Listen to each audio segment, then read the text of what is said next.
As we continue our quest to nail down and identify the puppet masters, the power pyramid, and unravel our lost history, we've been hearing the term Archon thrown around more than tear gas in Baltimore as the quintessential apex of humanity's problems. And our guest today probably knows more about the Archons and that possibility than anyone else I could put before you.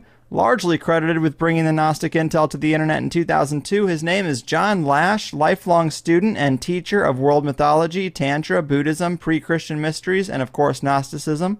He's the author of several books, including Not in His Image, and he's created quite a vast trove of suppressed information at metahistory.org. Here to give us the tools to fight back the control of the archonic overlord, set the story straight, and drop Gnostic wisdom like a Johnny Appleseed of the Nag Hammadi texts, here he is. Jon, my man, welcome to THC.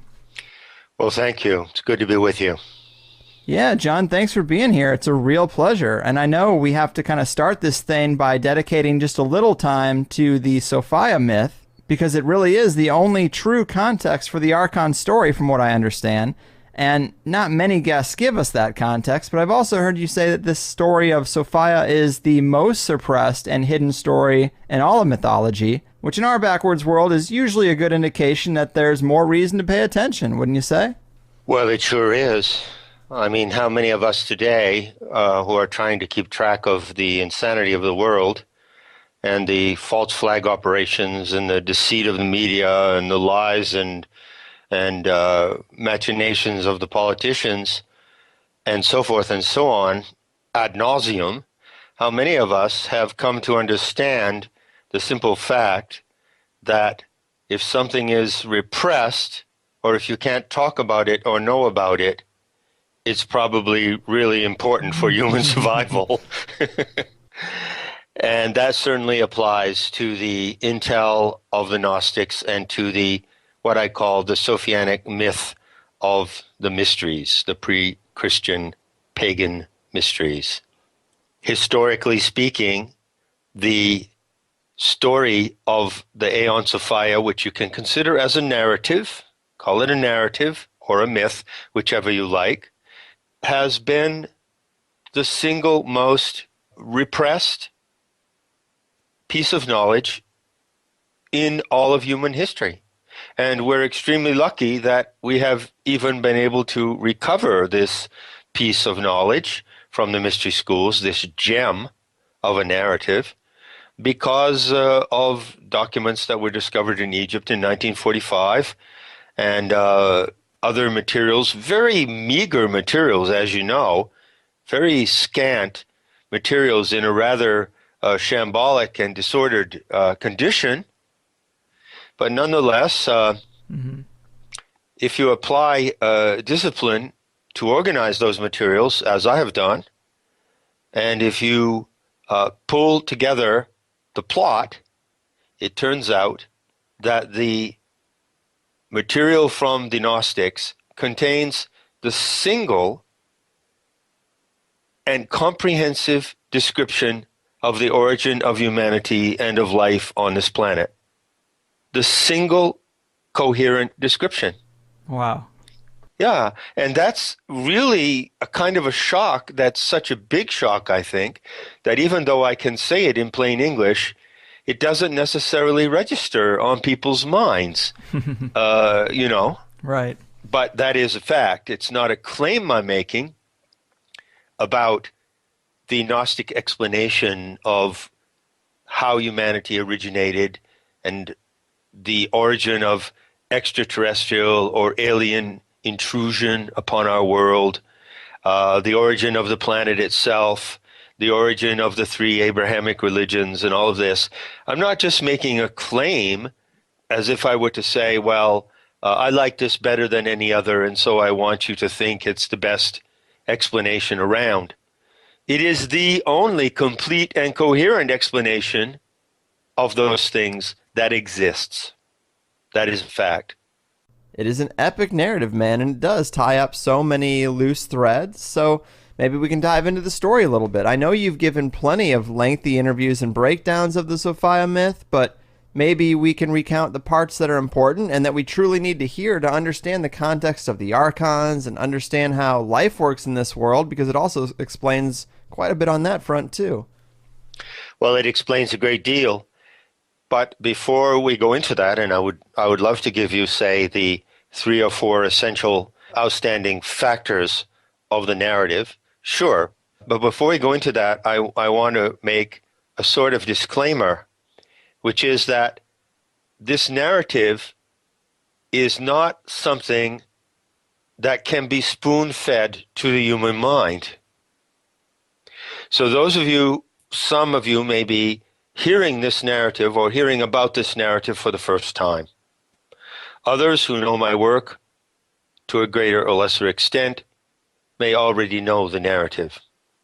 There is something going in that everyone should recognize, and everyone should take a moment, just take a moment to stop and reflect on what I'm going to say now. The Gnostic intel in the Sophianic narrative explaining the origin of life on Earth and the purpose of life cannot be received merely as information. You cannot receive it in a merely passive manner. The nature of this information is so powerful, it is like a psychoactive plant influencing your mind. When you take a psychoactive plant, you must interact with the intelligence of that plant. Isn't that correct? That is true. Right. Well, likewise, the Sophianic narrative is like a living entity. And it is so powerful that if you're going to take it on, if you're going to consider it, you must realize in the first place that you cannot be a passive recipient of this information, that you must become a participant. This is a requirement of the Gnostic intel. You must become a participant who evolves and develops this information actively. So I just want to put that out as an advisory message before we go into the narrative itself. How does that sound? That's perfect. Yeah, that makes a lot of sense. Okay, what could I say to bring to the attention of someone hearing about this for the first time, for instance? What could I say by way of highlighting the four key factors of the Sophianic myth, the Sophianic vision story, as I call it?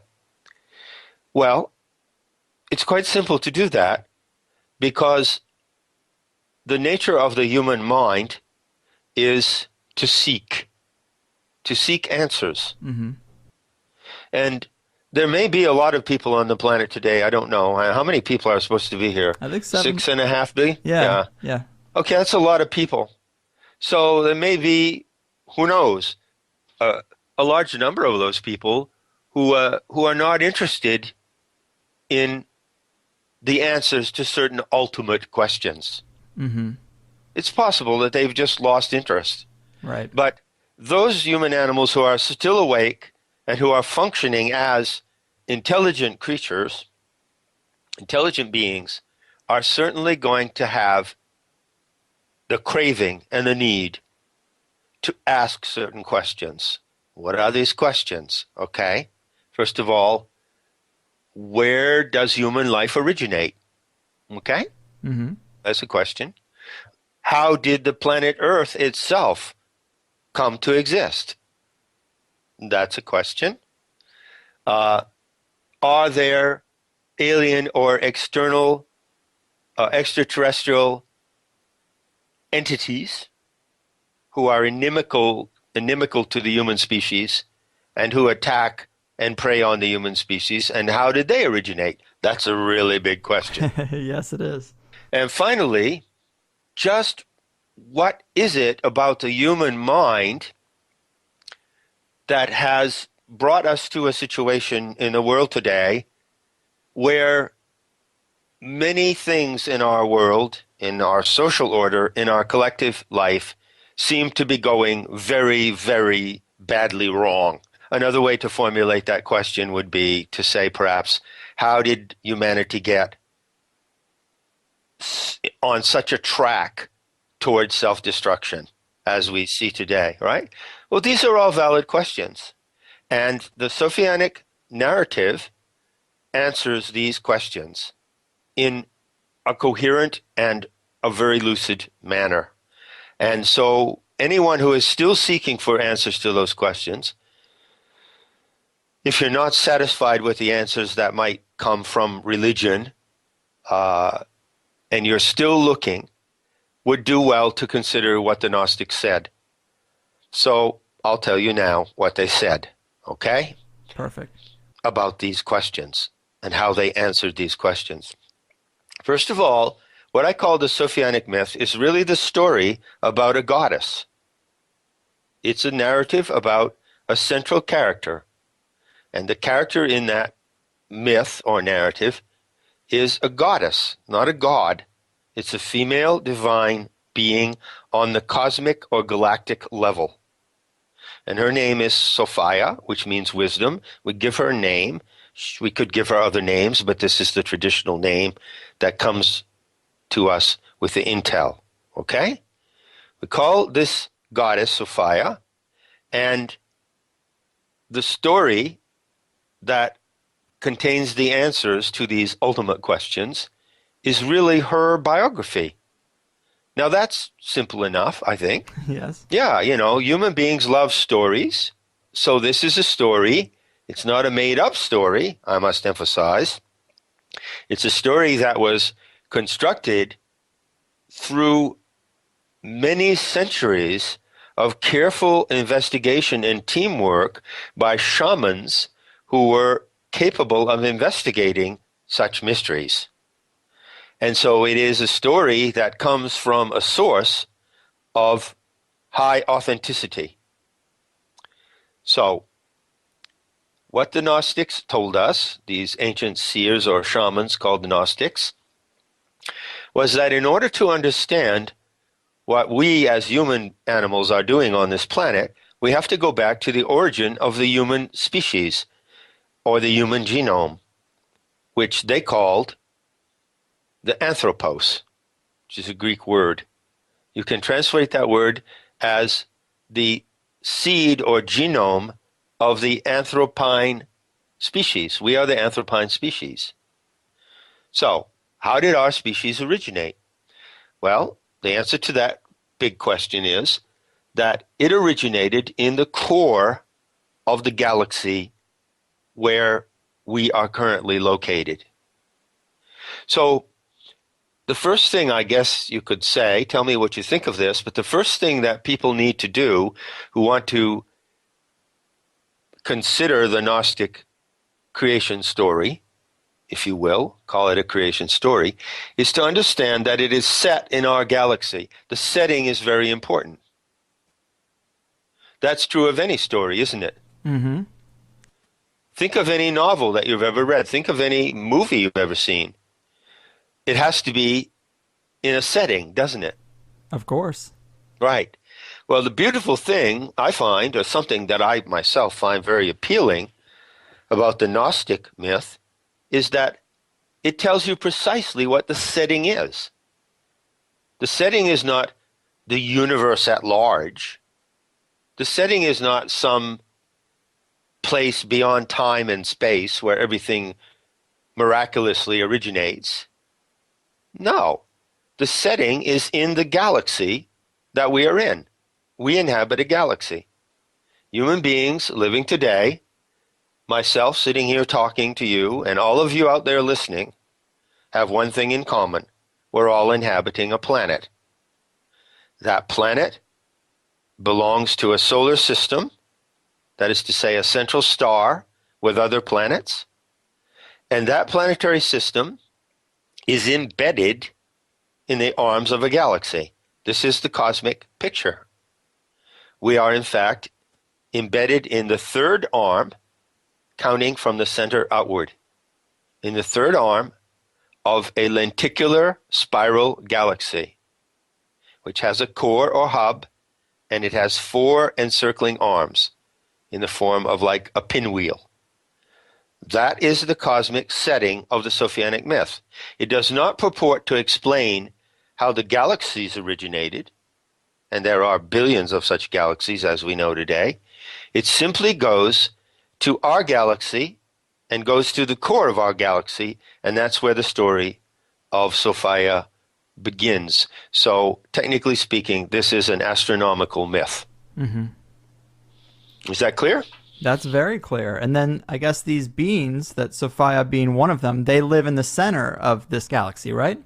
That's right.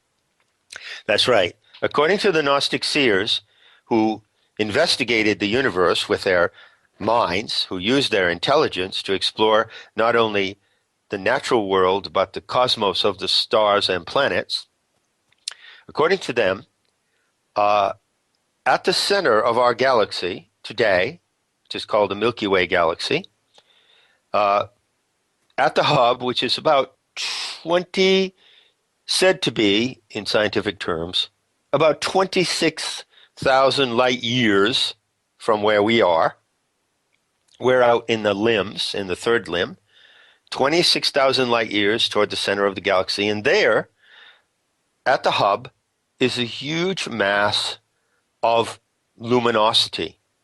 Now, what I'm saying here is something that astronomers and astrophysicists themselves would say.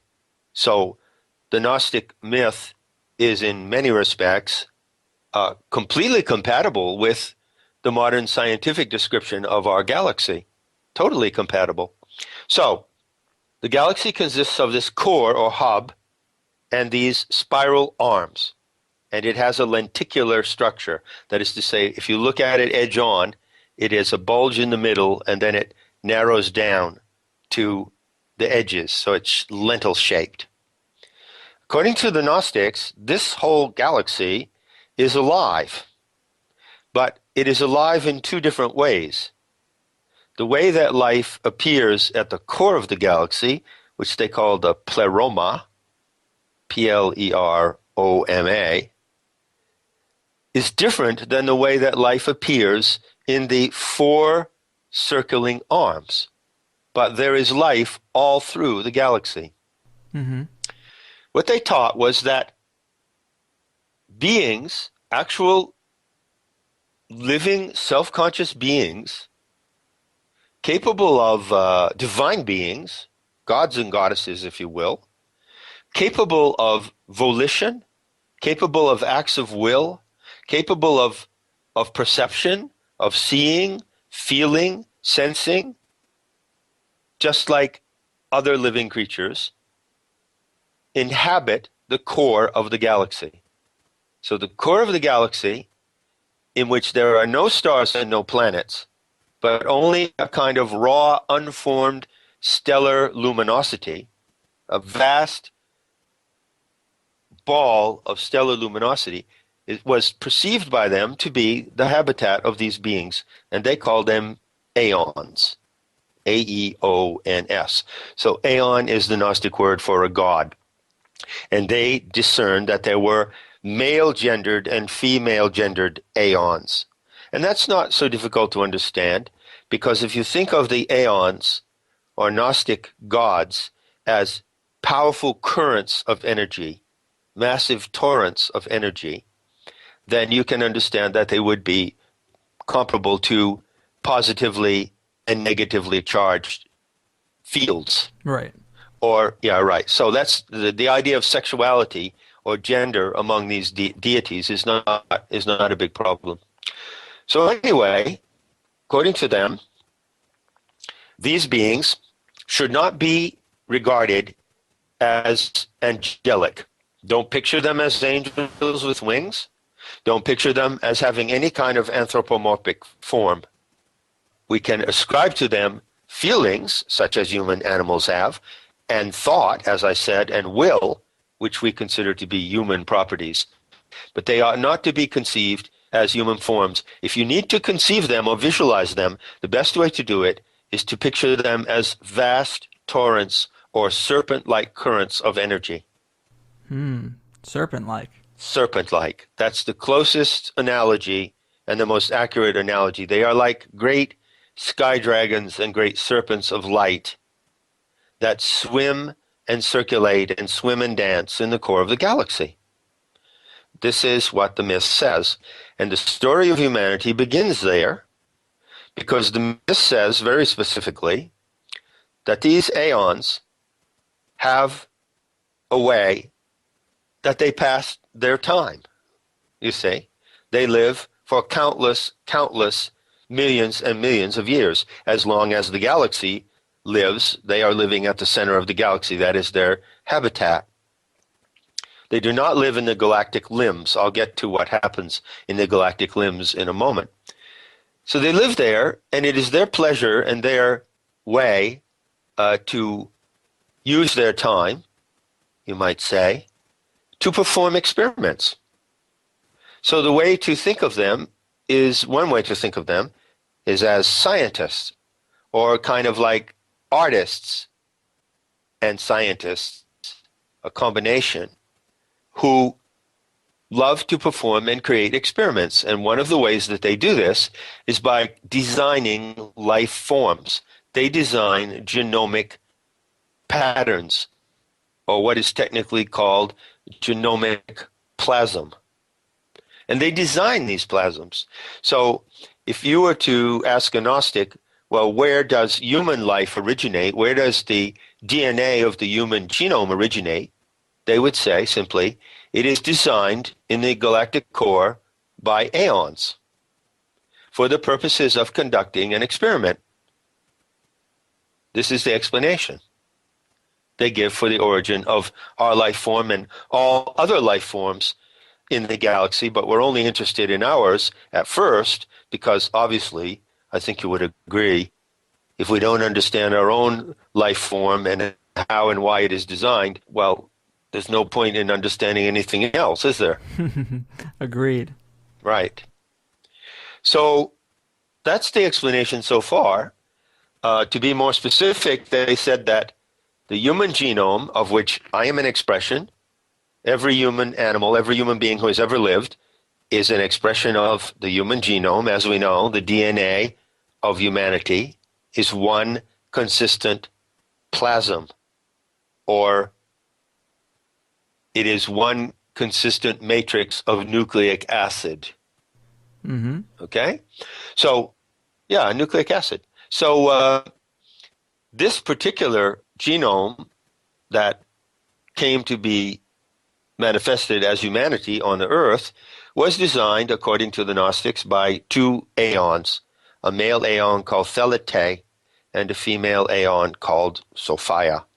They gave them these names simply because for the purposes of human intelligence, we need names. We need to name things and define things in order to understand them. They're very limited terms, but nevertheless, they express the truth about the phenomena. Okay? Perfect. Right. So there is an element at this point in the story, I believe, that is really interesting to me, and that's that it seems like this plasm has been doled out to places other than Earth in previous cycles, and apparently it originated near the Orion Nebula, which is interesting because there's authors who've written about the Vatican's interest in the Orion Nebula and all their symbolism and it hidden in their paintings, and so that's kind of a cross-reference that I found really interesting, but I'll let you pick the story up, but I just wanted to make that point about the Orion Nebula playing a role in this tale. Yes, well, it's a good point because it brings us to the logical question which follows now.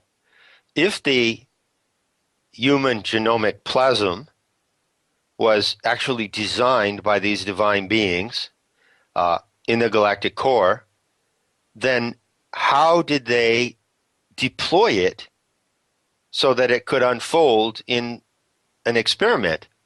How did they deploy that plasm? Right.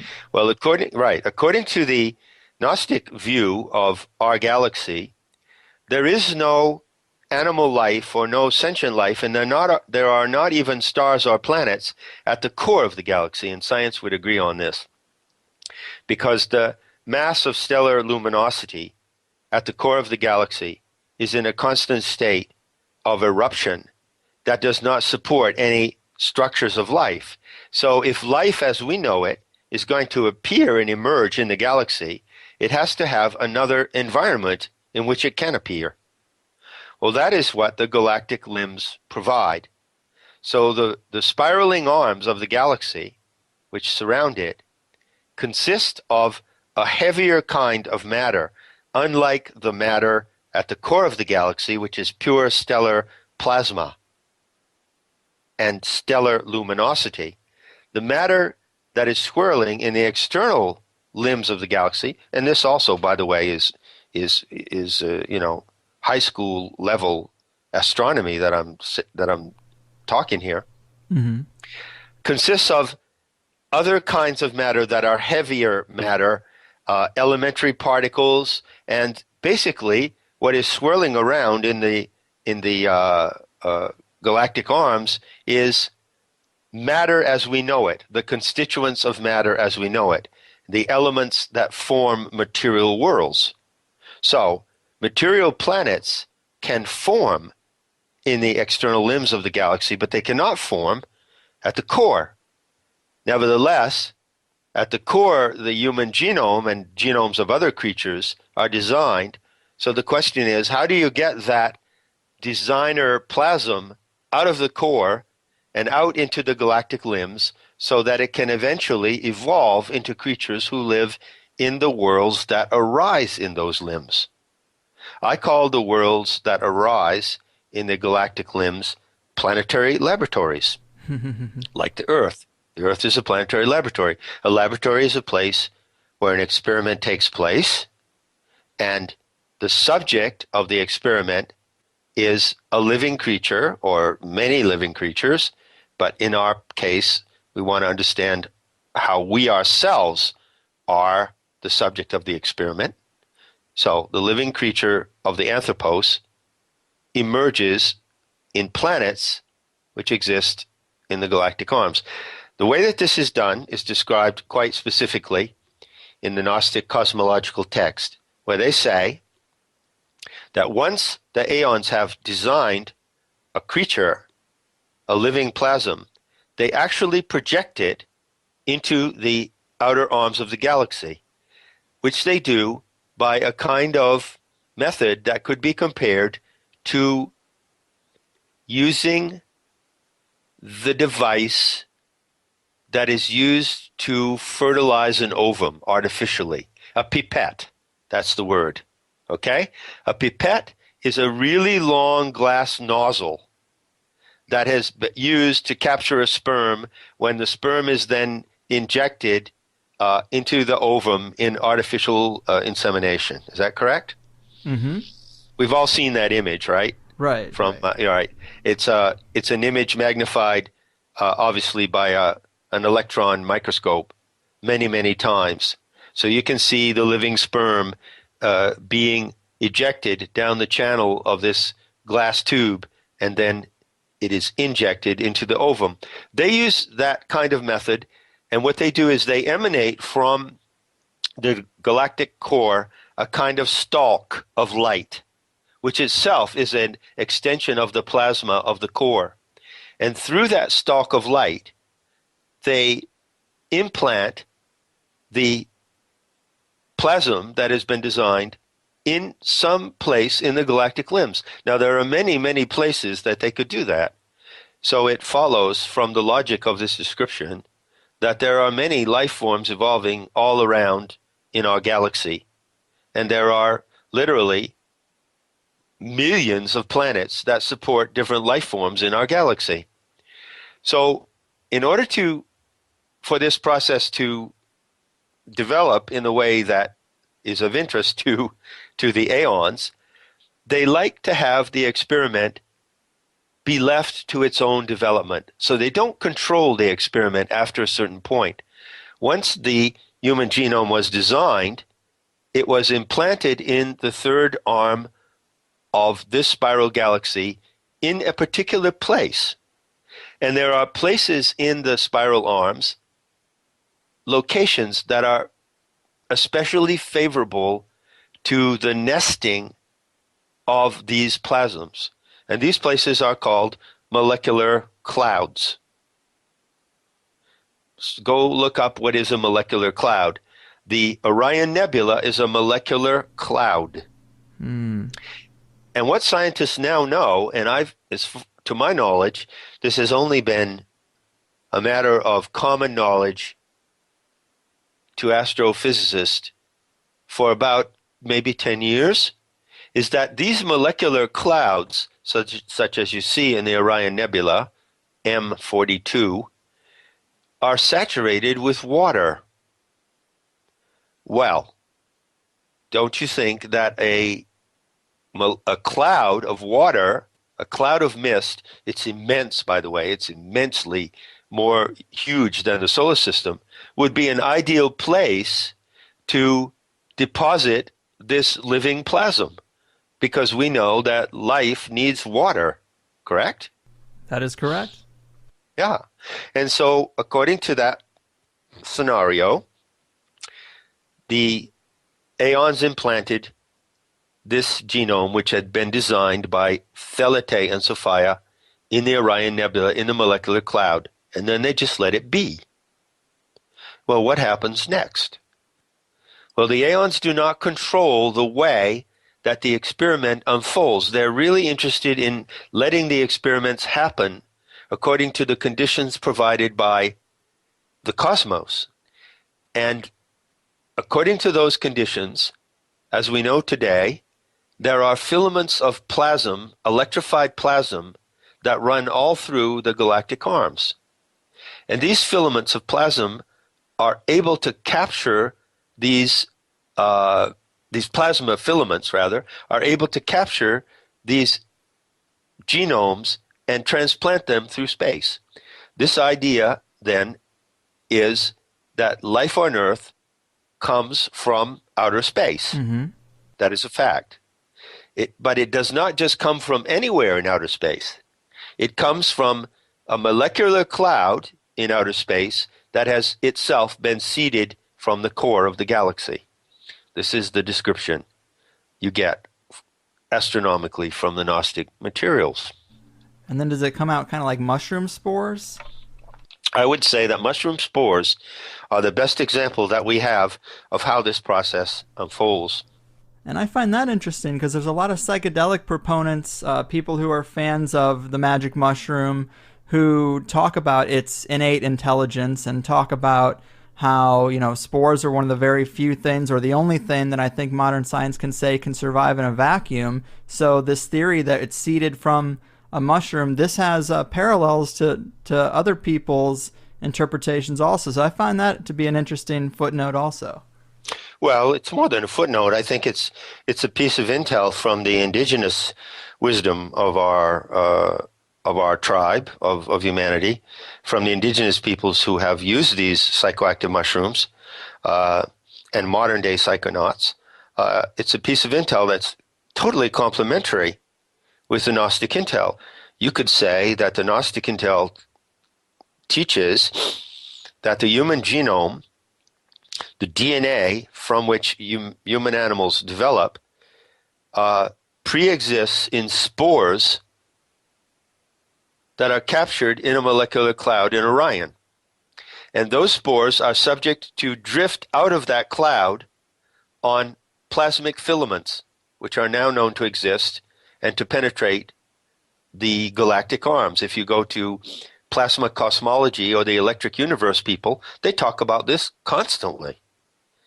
They talk about these plasma filaments that run between stars and that run through interstellar space. So these plasma filaments are like currents that can carry these seeds of life. Lynn Margulis, who was one of the originators of Gaia theory or the Gaia hypothesis, did not adhere to the Gnostic view of life. I discussed it with her at some length, and she knew about it because she read my book. But in fact, her view of how life originated was identical with what the Gnostics said. She called these spores propagules. And she said that these spores that contain life in a freeze-dried form are able to survive through vast distances of interstellar space, through the vacuum of space, and through very intense cold. And then when they drift down into a planetary atmosphere and settle into a planetary environment that is warm and moist, they burst open and they propagate life. So she called them propagules. So We here speaking today, you and I and everyone who's listening, are here on the planet because propagules floated into the atmosphere of the Earth, were carried toward the atmosphere of the Earth by plasma filaments, and were seeded in the atmosphere of the Earth. That is why there is human life on the planet Earth today.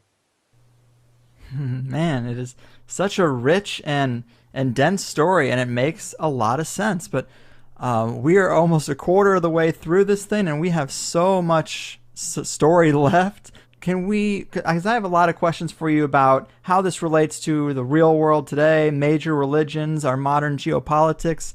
So maybe we can bring it up to how the Earth was formed, and the Archons kind of come out of that same event, right? Sure. If you give us, I'm looking at the clock, if you give us 15 more minutes on the mythological background, then we can fast forward to those other subjects. That is perfect, John. Okay. So now we come to the question of, well, does that mean that other strains of this human anthropos, plasm, have seeded on other planets in this galaxy? Well, absolutely yes. And currently, right now, as I speak, there are probably other strains of the same human genome living on other Earth-like planets here and there around the galaxy.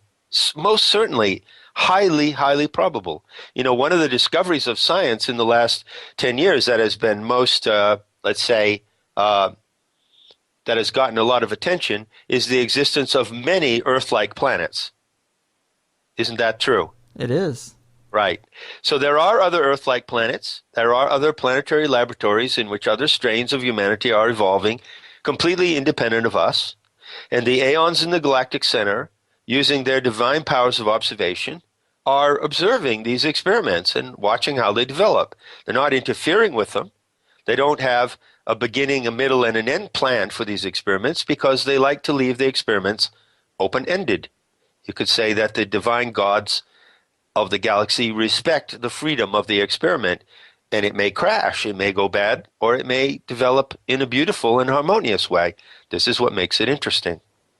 But now we come to a really peculiar point about Gnostic cosmology. It's not correct to say that the Earth is just another planet which happened to arise in the galactic arms due to the perpetual conditions of the materialization and dematerialization of stars and planets. It's not correct to say that. Because the Gnostics said, and this is probably the most famous line you can quote from the Gnostic materials. It's from the Gospel of Philip, and it's one single line, and it says, "The world system you inhabit came about due to an anomaly." Now, some scholars translate as that last word as a mistake. The world system that you, human beings, inhabit came about due to a mistake, due to an anomaly or something that was not predicted to happen. And the actual Greek word in the text is anomou, A-N-A-M-O-U. So I prefer the word anomaly to mistake, because mistake sort of has a judgment attached to it. It wasn't a mistake, but the planet Earth arose in a very bizarre manner. Normally planets arise, as I say, by a natural process of accretion of matter in the galactic limbs. And even science will explain this to you if you want to go investigate. But the Gnostic myth says that the origin of the planet Earth was special. It was an anomaly. And the anomaly was due to the fact that the 𝐒ophia, remember she was one of the designers of the human genome, became so fascinated with how this species would develop. She became so identified with it, identified with her creation and with its evolution, that she did something that aeons do not normally do. She left the galactic core. She plunged from the galactic core, and she passed out into the region of the galactic arms. And she became involved in the laws of materialization, gravity, electromagnetism, and so forth that work in the galactic arms. And as a result of her fall, this is called the fall of Sophia, or the fall of the wisdom goddess, she herself, the galactic divinity of the core, turned into the planet Earth. So what the Gnostics teach us is that we are living on a planet which is a habitat of nature consisting of oceans, mountains, the sky, rivers, the material body of the earth, and all of that is actually the materialization of a divinity or goddess from the galactic core. Mm-hmm. So that very goddess who designed us is present right now in this planet, is present to us. We can reach her, we can contact her, we can know that she is present, and we can communicate and interact with her. And this is an extraordinary situation.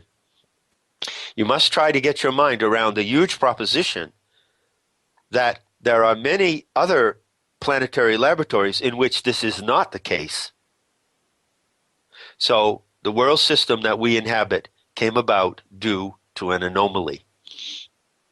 So that is the Gnostic explanation of the creation of the earth. The creation of humanity, the creation of the earth.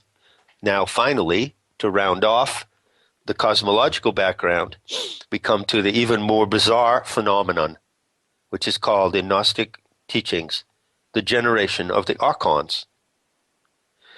Now, as you probably know, but others listening may not know, I introduced the word Archons into the discourse on this planet about 12 years ago, okay? Mm-hmm. And since then, it's been taken up by many, many people. And I'd like to say that it's extremely important to me, as the person who introduced it, that people recognize two things. First of all, when I introduced it, I spoke of it in the way that Gnostics taught.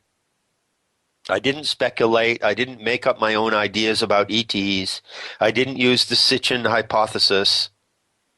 I didn't talk about ETs engineering the human genome. That is not true. ETs did not engineer the human genome. The aeons at the core of the galaxy are our true cosmic parents. What I did was I followed the Gnostic intel and I reported on the Archons according to the Gnostic intel. And the second thing that I did, which unfortunately many people disregard, is that I stressed that the Gnostics taught that the Archons, or extraterrestrial parasites that prey upon humanity, came about as a result of Sophia's action, that she accidentally produced these Archons. And I can't think of anyone who uses the word Archon today who includes that important piece of information, which is very unfortunate. Mm-hmm. Right. You need that whole context to really understand what the Archons are, how they came to being. And there's also an element in terms of our solar system's composition where that involves the Archons. Maybe you could discuss that a little bit. Sure. Let's make that the last piece of the cosmological picture that we're setting here, which is the framework for the rest of our discussion. Okay? Perfect. Again, you really need to use your imagination. You need to think logically. You to take in this story. This is a complex scenario. This is not a simple myth. This is a complex myth. But the beauty of it, once you get into it, I think is just indisputable. The beauty and the coherence of it are tremendous. And once you get the picture operating in your mind, and you can see it, you realize that there are many things that we are told by science that verify it. So it is a verifiable myth. It is not something to be taken on faith. What the Gnostics said was that you should, I say that you should envision the fall of Sophia as a massive spike of pure stellar plasma from the galactic core. As a matter of fact, about 15 years ago, astrophysicists discovered the traces of such a spike. They discovered that there is a trail or path leading directly, a tunnel leading directly from the core of our galaxy to the area of the third arm where the solar system is located. So they, in fact, found the evidence, the smoking gun, of what the Gnostics said about Sophia's plunge. There was a massive discharge of plasma from the galactic core. This is an anomaly. It doesn't happen all the time. And at the end of that discharge, at the very end of it, where it terminated, eventually the planet Earth arose as the materialization of the body of the goddess. But there was a secondary effect of that event. Because it is not normally the case for the plasma of the galactic core to discharge into the galactic arms, the discharge, fall of Sophia in mythological terms, created an extraordinary impact in the area of material and elementary substance of the third galactic arm. You could imagine it in this way. Imagine a stream of foam like you have in a fire extinguisher. Imagine a stream of foam being shot out of a high tension hose. And imagine that this stream of foam was shot out straight down, say, into a flat area that consisted of sand. Well, that stream of foam would obviously cause an enormous disturbance in the sand. And as the foam dried and crystallized, it would take up particles of the sand in it, and it would form that sand into erratic patterns that the sand would not otherwise take had it not been subjected to this torrent of foam. That's one of the analogies you could use to picture this event. And so the first thing that happened as a result of the plasmic discharge from the galactic core was that it produced this bizarre species. It produced these insect-like cyborgs called Archons. Now, if you want to go and understand this phenomenon, you have to go investigate what is called the Acari insects, ACARI, or specifically the abiogenesis of the Acari insects. This is an experiment that was done around 1830 by a man named Andrew Cross.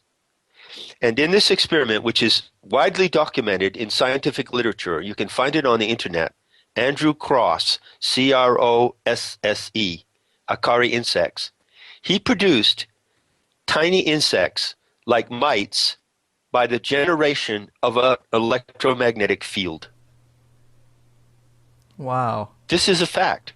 And I didn't know this fact when I first reconstructed the Gnostic myth and when I told the story that I just described of the generation of the Archons. And I remember very clearly when I was putting that together for Not in His Image, I thought, oh, shit. You know, this is the part of the mythology that people aren't going to buy. You know, nobody's going to buy the statement that insect-like creatures, which is what the Archons are, they're inorganic cyborgs, could spontaneously appear in outer space because of the mysterious impact of some plasmic discharge. And then, but I wrote it anyway because I trusted the Gnostic material, and then some years later, well, sure enough, I got confirmation that this is possible in this amazing phenomenon. So, Well, I just wanted to say a reason I think that is so fascinating is because we've been talking a little bit about spider beans lately and how at Bohemian Grove in front of the gate it says, "Weaving spiders come not here." And in this context, it starts to make me think of like secret electromagnetic sciences. Maybe they spawn some type of spider-like creatures. Maybe that's a direct cryptic message to Archons to not come there. It's very odd, but that phrase, "weaving spiders come not here," is starting to make a little more sense as more things unravel.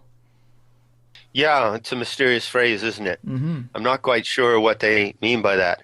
But anyway, to cut to the chase and to conclude this background part of our discussion, it's important to know that the people who provided us today with the intel on the Archons, and they profiled their behavior brilliantly. They described how they abduct souls by night, which you would call ET abductions. Right. They described their appearance as being of a neonate form, that is to say, a prematurely born fetus with a large head and big eyes and spindly limbs. All of this they described. Well, have some respect, folks, because the people who gave you that intel on the Archons also told you where the Archons originated. So don't ignore that part of the intel. They originated in the solar system before the Earth was created, before Sophia herself turned into the Earth. And they were given the task by Sophia and given the power to organize material and elementary substance into their own habitat. So they created the solar system independent of the Earth, Sun, and Moon. And that solar system that they created that belongs to the Archons is the inorganic part of our solar system. That is to say, the inorganic planets, Mercury, Venus, Mars, Jupiter, and Saturn, are productions of the Archons, and they are the habitat of the Archons. The Archons primarily live, as far as I can tell, in the rings and moons of Saturn. But they are able to travel through the solar system, and they are able to impinge upon the Earth, although they cannot invade the Earth because they cannot live on the planet Earth because oxygen is toxic to them. And they are an inorganic species that mainly attacks humanity through telepathic means and through implanting deviant ideas in the human mind. So this is the Gnostic message about the Archons, that were created accidentally by our own planetary mother, Sophia. Yeah, I know that there's so much more depth to it, but I really do appreciate that background context. And so how do we bridge this story, the creation of the Earth and humanity? How do we bridge that with the things going down in ancient Babylon, you know, the creation of the first three major religions, basically this round of recorded history for us? Right.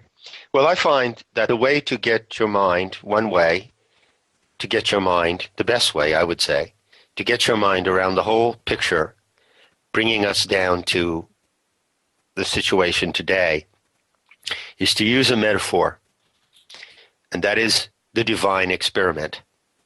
So let's say that humanity on Earth, humanity on this planet, is the expression of a divine experiment. What is the experiment? Well, the experiment is simply the process by which humanity would unfold the skills and talents that were given to it by its designers. You know, so we were designed with certain capacities, mental capacities, to calculate, to measure, to develop symbolic codes, to speak many languages. We have the talents, aesthetic talents, musical talents. We have talents for social organization. These talents distinguish human animals from other animals on the planet. And as the subject of the divine experiment, we are here to see how we can develop and unfold these talents in a way that is beautiful and harmonious with the cosmic order. That is the purpose of the experiment. But obviously there's something wrong with the experiment, because human beings are extremely destructive toward each other, toward their environment. And so the question is, what has gone wrong with the divine experiment that was originally intended by those aeons, those gods and goddesses of the galactic center? Well, there are two answers to the question of what has gone wrong. Part of what has gone wrong comes from the Archons and their meddling with the experiment. You see, according to the Gnostic cosmology, which we just went through in 45 minutes, that wasn't too bad, was it? No, not at all. According to them, I can make a statement to you, which I believe will eventually be confirmed by science. and science is in fact on the verge of confirming this statement. The Gnostics claimed that the planet Earth was formed anomalously, as I said, and that it does not properly belong to the solar system. They claimed that the planet Earth is a living entity, a living superorganism captured in an inorganic system. The Earth is captured in the solar system, and the solar system at large is an inorganic system. It consists of inorganic planets, which are the habitat of the Archons. So this is a remarkable statement. But this presents a problem, because the Archons they are very intrusive. It is said in one of the cosmological texts, I think it's called The Reality of the Archons, is the title of it, that they do not observe the boundaries of the place where they were put. So if they had observed their boundaries, they would simply inhabit the solar system. They would be creatures living out there. They might occasionally, be detected by human beings with paranormal faculties, but they wouldn't meddle with us. But the point is that they meddle and they mess and intrude with the human experiment. And they do that primarily through entering our minds and through putting foreign implants in our minds. So if you want to understand the role of the Archons and the way that they cause problems for humanity, you have to be able to take on board the concept of what Carlos Castaneda called a foreign installation. There is a foreign installation in the human mind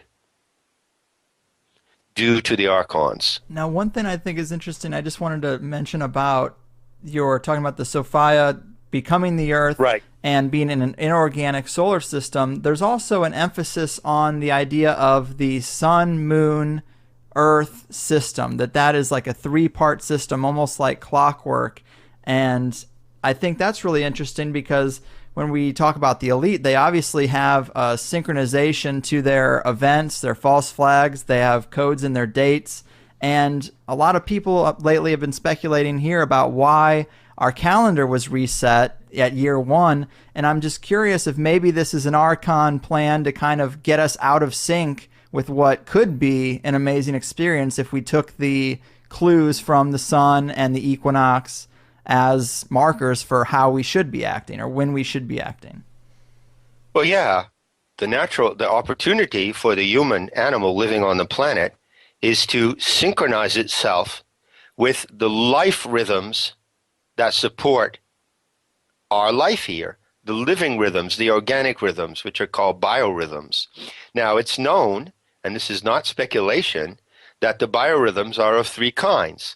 There is the telluric biorhythms associated with the motion of the Earth, like the daily rotation of the Earth. There are the lunar biorhythms, the 28-day cycle of the moon and the 4 phases of the moon. And there are the solar biorhythms, which are the 4 seasons of the year and the larger rhythms such as sunspot cycles and so on. If we were to observe these rhythms, feel them, respond to them, and organize our society according to them, then we would live harmoniously in the 3-body system. We are intended by the design of 𝐒ophia to live in a 3-body system. We could live, for instance, in a planetary system that consisted only of a star, the sun, a satellite to the Earth, the moon, and the Earth. That is how we were divinely designed to live.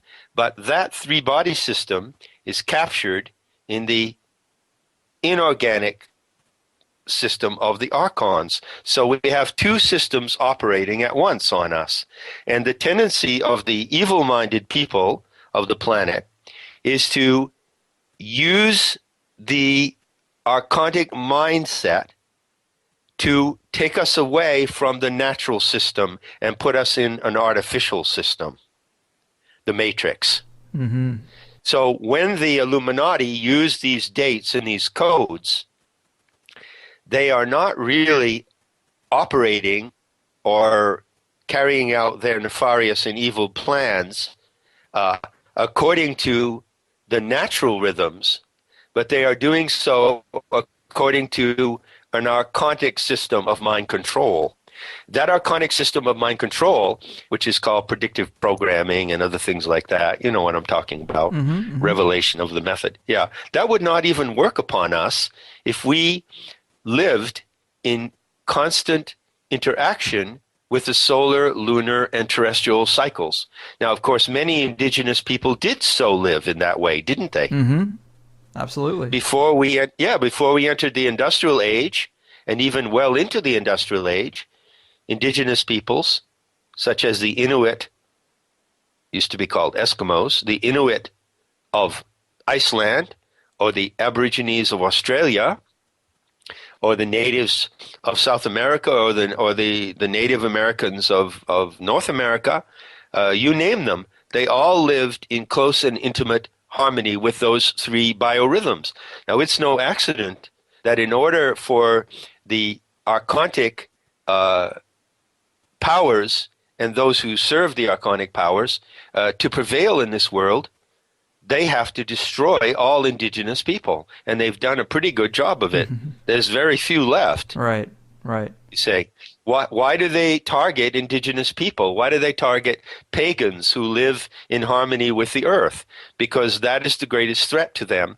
Because if your connection to the earth and the life cycles of the earth is strong enough, you cannot be deviated or influenced by the Archons or their human counterparts. Wow. So like the institution of the Gregorian calendar, or getting people in the 9 to 5, 5-day work week, all those things you could say are them putting energy into disrupting our natural rhythm or keeping us from getting in that harmonious synchronization, maybe? Yeah, we are designed to live in symbiosis. That is our design. We are designed to live. Symbiosis means, sym means in unity, and biosis means life. We are designed to live in unity with the larger patterns of life around us.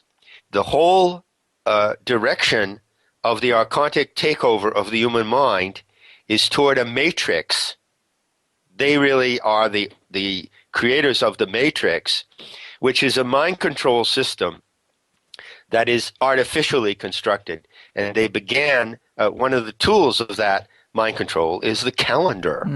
You know, to live according to the calendar of the civic calendar. You work on these days, you have holidays on these days. That whole system of calendrical order is a terrible weapon against the natural way of life on this planet. Wow, that is deep. I like hearing about that. In fact, patriarchy used the calendar from the beginning in order to take people out of nature. It's a long story. Several people have dedicated their lives to studying that event. So let's see, what are your questions and concerns about bringing this Gnostic intel into relevance in the world today? Well, I've heard you describe the Lord Archon, or I assume one of the higher Archons, as Jehovah, and also there's the saga, I guess this starts with the Tzaddikim. Right. Now, did Jehovah make contact with the Tzaddikim? Is that how you would describe that? Right. It appears that the Gnostics warned us about something that happened not too long ago. I think you could say it happened maybe around the time of the historical Abraham, the patriarch Abraham. If you consider him to have been an historical entity, then you would place him around 1800 BC, okay? Perfect. Right.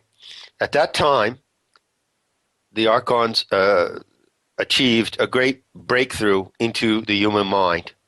Now, I want to warn people that I know there are many people out there who have read the works of Zecharia Sitchin and more recent followers of the Sitchin story, such as Michael Tellinger and so forth, and a great many other people, probably including David Icke and others, who claim that these Archons cracked into the human genome and they hijacked in some manner the human genome. According to the Gnostic intel, they did not succeed in cracking into the human genome, but they did achieve a neural hack. Can you see the difference? Absolutely. Right. They didn't biologically crack into the genome because, remember, who designed the genome? The genome was divinely designed in the galactic core by these cosmic artists and scientists, and they sealed the genome very, very carefully against intrusion. However, around 1800 BC, it appears that the overlord, the Archons, may be considered as a hive species.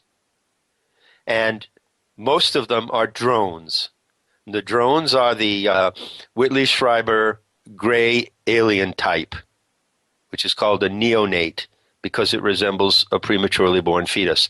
But there are Archon overlords, or in particular one master of the hive, which is described as Dracona, Drakona, in the Greek Coptic text. That is to say, as a draconic or reptilian form.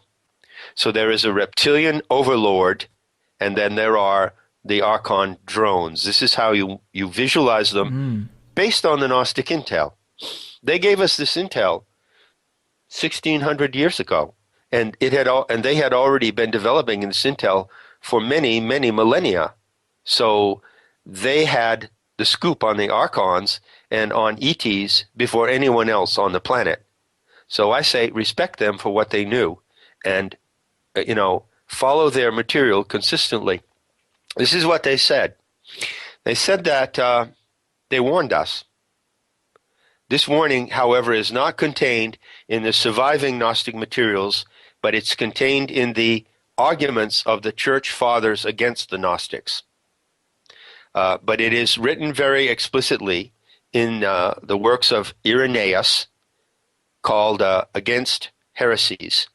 In that book, in that volume, Book 1, Chapter 4, he says that the Lord Archon, which the Gnostics called albeit, strange word, managed to get access to the mind of a certain part of the human species, the ancient Hebrews, and that they infected the mind of the Hebrews with an alien virus or an alien mindset, and that they chose the Hebrews to be their representatives and therefore to wage war upon the rest of the human species by using the ancient Hebrews as their instruments of intrusion into our species. And the way that they did that, the Gnostics warned us about this. This is quite explicit. The way that they did that is that they installed an implant in the brain. They made a neural hack into the brains of that particular tribe of people. And as a result of that hack, there arose within the ancient Hebrews, at the time of Abraham, a cult, a sect. It didn't involve all of the people of the Hebrew or Jewish racial lineage, but a certain fraction of them formed a cult, and they were called the Tzaddikim. That comes from the Hebrew letter Zadik, or Tzaddik, which is a letter in the Hebrew alphabet. And the word Zadik means the righteous, or the superior, or the supreme. So, this cult, historically speaking, arose around 1800 BC, and this cult is the germ of salvationist and messianic religion. And it developed first in Judaism, then it spread into Christianity, then it spread into Islam. So all three of the Abrahamic religions derive from the same source, and that source is an extraterrestrial implant in the human mind. Now, this sounds kind of like a science fiction scenario, and yet it is an exact paraphrase of what the Gnostics taught. Mm-hmm. So the experiment with the anthropos, let's say, I'll put it in another way, our ability as human animals to just live in peace together on this planet, to coexist with each other and to investigate the natural world and to discover and unfold our true potential as creations of Sophia is interfered with. We are not allowed to do it because there is a foreign influence working among us. And that foreign influence takes the form of religion, of a religious ideology, of salvation, the chosen people, the Messiah, and the end of the world scenario. Those ideas, which are widespread in human culture, as you know, do not even belong in the human mind. They are not a product of human mentality, even though they have been received and developed and transmitted by the human mind.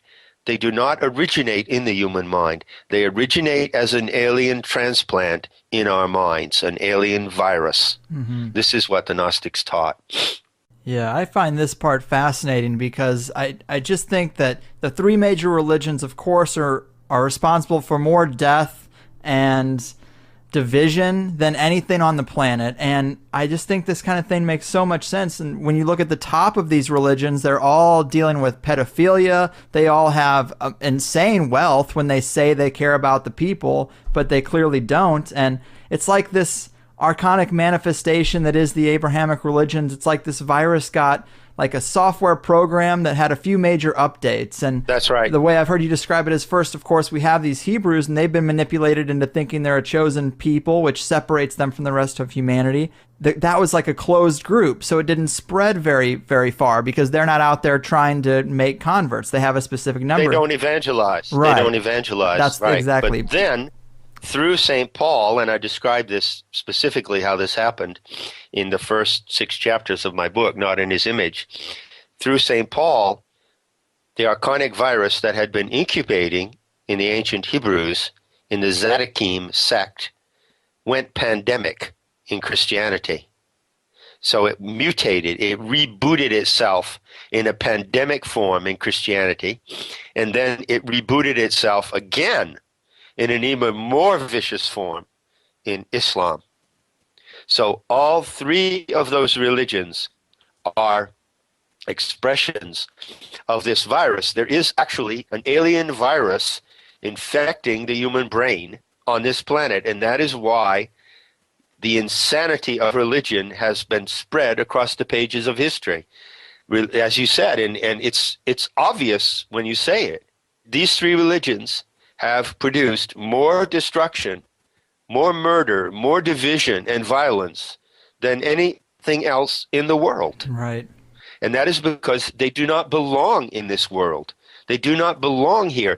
You know, one of the most difficult things, I think perhaps the most difficult block that people face in getting the benefit of this Gnostic material, which, by the way, is tremendously liberating, is that we are used to thinking that those religions and the concepts in those religions, you know, the concept of the chosen people, of the Messiah, of God's plan by which humanity will be tested and then rewarded or punished, you know. We are so accustomed to those notions that we assume that human beings produce them and they must be the product of our own minds. Mm-hmm. But they're not. They're not. Right. And when you begin to consider that they're not the product of our own minds, that is an incredible awakening. It is. It's been a really fascinating time, John. I know a lot of researchers are kind of using these terms and using the cliff notes to this worldview, but you never really get the details from them. So I think it's fascinating that you've done that for us. It's really nice to hear. Glad we could do this. Do you want to remind people about your website and books or anything else you got going on yourself before I let you go? No, they can just go look at metahistory.org,